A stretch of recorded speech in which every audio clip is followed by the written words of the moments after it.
अच्छा, कुर्ब क़यामत की निशानियों में ये भी है कि एक तो कत्ल गारत बहुत बढ़ जाएगा और दूसरा ये कि ना मरने वाले को पता होगा कि वो क्यों मर रहा है और ना मारने वाले को पता होगा कि क्यों मार रहा है। जो हालात हमारे इर्द गिर्द हो चुके हैं उससे लगता यही है कि अब मामला बिल्कुल करीब आ चुका है। ये जो हमारी सिविलाइजेशन है शायद अब इसकी एक्सपायरी डेट बहुत करीब आ गई है। चारों तरफ यही सूरत हाल है। अगर आप रशिया यूक्रेन की जंग को देखें तो किसी के तसव्वुर में भी नहीं था कि ये इतनी लंबी हो जाएगी। रूस के भी शायद ये तसव्वुर में नहीं होगा कि जिस यूक्रेन को वो भूख मारे तो वो उड़ सकता है, वो उसके साथ इतने तवील साल हर साल तक की जंग में उलझ जाएगा।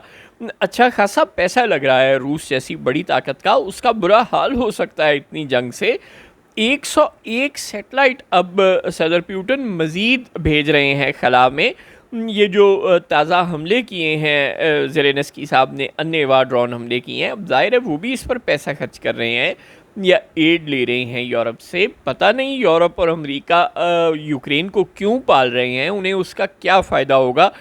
शायद वो ये चाहते हैं कि रशिया आहिस्ता आहिस्ता ड्रेन होता रहे, वरना यूक्रेन में कौन से ख़जाने हैं यूरोप के या अमेरिका के, या यूक्रेन में आखिर क्या दिलचस्पी है अमेरिका को या यूरोप को। एक छोटा सा मुल्क है जिसकी बज़ाहिर किसी के लिए कोई वैल्यू नहीं होनी चाहिए,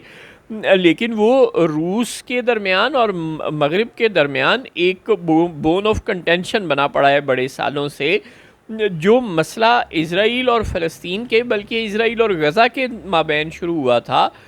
उसमें अब बतदरीज शाम भी शामिल होता जा रहा है और इर्द गिर्द के दीगर छोटे छोटे मुल्क भी शामिल होते चले जा रहे हैं। हाँ, अभी तक तो मामला कंट्रोल में है, लेकिन अगर ये वाकई ईरान और इज़राइल की जंग बन गई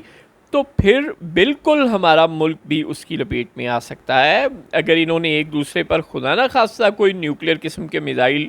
अटैक करने शुरू कर दिए या कोई और ख़तरनाक असले से अटैक करने शुरू कर दिए, तो फिर पाकिस्तान, अफ़गानिस्तान और ये ख़ित्ते के दीगर ममालिक भी इसकी जद में आ सकते हैं। ये एक अजीबो-गरीब तकरीबन मौत के दहाने पर हम पहुँचे पड़े हैं। और बाहर के मामलात को तो छोड़ें, कराची में 48 घंटों में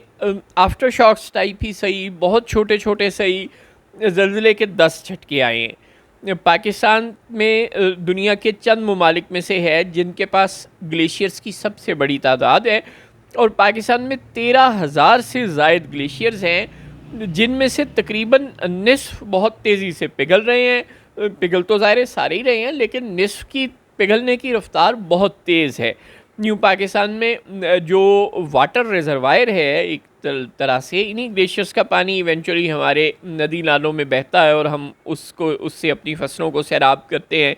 अपनी और अपने जानवरों की प्यास बुझाते हैं। सो ये ग्लेशियर्स का पिघलना, ये क्लाइमेट चेंज, ये ज़लज़लों के बार बार के झटके, और जैसा कि हमने 2008 के ज़लज़ले के बाद से सुनते आ रहे हैं कि तमाम दुनिया के जो सिस्मिक माहिरीन हैं उनका यही कहना है कि अब दुनिया में अगला कोई बहुत बड़ा किस्म का ज़लज़ला अल्लाह ना करे कैसा हो, वो कराची और उसके इर्द गिर्द के इलाकों में आ सकता है, क्योंकि कोई ज़मीन की दो प्लेटें हैं, बर्रे आज़मी प्लेटें हैं, जो कराची से कुछ फासले पर बहीरा अरब में आपस में एक दूसरे के साथ मिलती हैं, करीब हैं, और जिनके टकराने का और उनके टकराने के नतीजे में अर्थक्वेक और सुनामी दोनों के पैदा होने का ख़दशा है, और एक बड़े किस्म के अर्थक्वेक का मुबैना ख़दशा इस खित्ते में मौजूद है। ये बात हमें माहिरीन बड़ी देर से बता रहे हैं। अल्लाह ना करे कि ऐसा हो,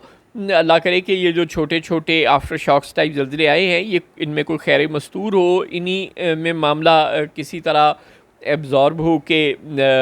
डिज़ोल्व हो गया हो, ख़त्म हो गया हो, अल्लाह करे ऐसा हो। लेकिन बहरहाल जो हालात हैं, चाहे हम ईरान और इज़राइल वार में पकड़े जाएं,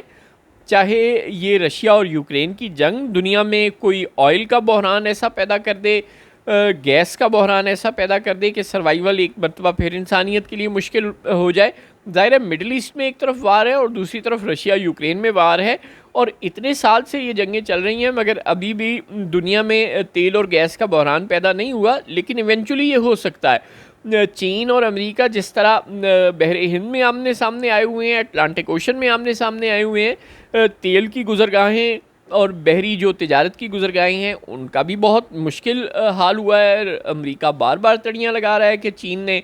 जो समुद्री रास्ता है तिजारत का एशिया और यूरोप के माबैन, उस पे तकरीबन कब्ज़ा कर लिया है और हम ये हेजमनी नहीं बर्दाश्त करेंगे। तो अगर इस तरह की जंगें इस खित्ते में वाकई मज़ीद फैलती हैं, वैसे पहले ही काफ़ी फैल चुकी हैं बाय द वे,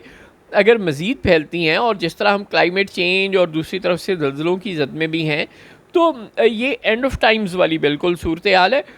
इस सूरत हाल में फिर जिस तरह पाकिस्तान जैसे मुल्क को, जो हर किस्म के ख़तरे की किसी भी वक्त ज़द में आ सकता है, चले हम रशिया यूक्रेन जंग के ख़तरे से दूर हैं, लेकिन ज़ाहिर है उसके इकनॉमिक ख़तरे से दूर नहीं है। और इस ईरान इसराइल जंग के तो हम हर तरह के फ़िज़िकल और इकनॉमिक दोनों तरह के ख़तरे की ज़द में हैं। और ये क्लाइमेट चेंज का अज़ाब और दूसरी तरफ ये ज़लज़ले और पाकिस्तान की इंटरनल जो सोशियो पोलिटिकल अनरेस्ट है, ज़ाहिर है हम सब चीज़ें बिल्कुल आतिशफ़शां की तरह कारपेट के नीचे दबाते जा रहे हैं, जो किसी भी वक्त फट सकता है। ये सारी सूरत हाल में जो प्रिकॉशनरी मेजर्स होनी चाहिए थी, जो अक़वाम किया करती हैं, जो ख़तरात की ज़द में होती हैं, वो इन ख़तरों से बचने के लिए पहले से तैयारी करती हैं, लेकिन नहीं, हम तो डेली अफेयर्स में उनकी मैनेजमेंट में इस बुरी तरह से उलझे हुए हैं कि हमें पता ही नहीं कि हम कितने ख़तरात की ज़द में हैं। जो सिर्फ कराची की एक मलीर की जेल में हो गया है कि 700 कैदियों की भागने की कोशिश, और अब पुलिस ज़ाहिर है फेस सेविंग के लिए कह रही है कि सिर्फ 111 रह गए हैं और हमने 105 पकड़ लिए हैं। अब असल हकीकत क्या है कौन जाने, और वो जो 111 भाग गए हैं